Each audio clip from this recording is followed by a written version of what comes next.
Slovenská republika je už 16 rokov samostatným štátom. Som hrdý na to, že som bol pri jej vzniku i pri vzniku našej ústavy.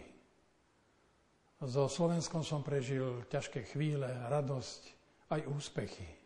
Cesta k ním však nebola ľahká a každý z nás musel tejto ceste niečo obetovať.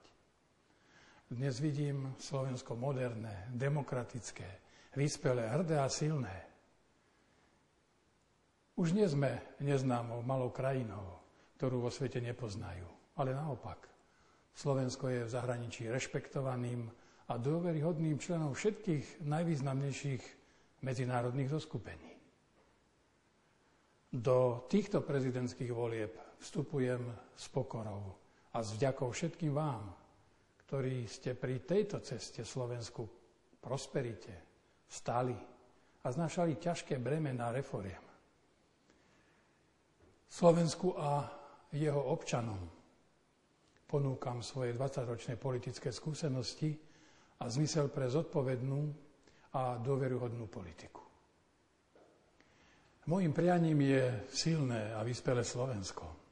Len také Slovensko občanom zaručí sociálne istoty a solidaritu.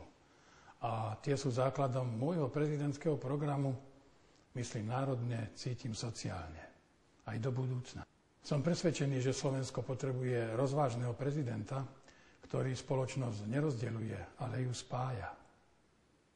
Občanom ponúkam stabilitu, pokoj a kontinuitu. Nebudem búchať po stole ani kričať, nebudem občanom sľubovať nemožné. Ja vám môžem slúbiť len jedno, že budem vždy obhajovať záujmy našej vlasti Slovenskej republiky. Budem podporovať sociálne programy a budem slúžiť občanom, tak ako doteraz. Som jedným z vás, som vaším prezidentom. Milí spoluobčania, boli ste to vy, vďaka ktorým som mohla reprezentovať našu krajinu po boku môjho manžela, prezidenta Ivana Gašparoviča a významne pomáhať mnohým ľuďom v núdzi. Vy ste mu dali dôveru, ktorú sa snažil nesklamať pri naplňaní svojho programu Myslím národne, cítim sociálne. Manžel pôsobí už viac ako 19 rokov vo vrcholových spoločenských a politických funkciách. Bol pri vzniku Slovenskej republiky a podieľal sa na príprave ústavy Slovenskej republiky. Bol pri vstupe Slovenska do Rady Európy, do Európskej únie a do NATO. Veľmi dobre pozná potreby vás, občanov, počúva vaše názory a aktívne s vami komunikuje. Svojimi postojmi vždy obhajoval záujmy Slovenska a postavenie jeho občanov. Aj vďaka nemu je Slovenská republika považovaná za stabilnú, dôveryhodnú a demokratickú krajinu.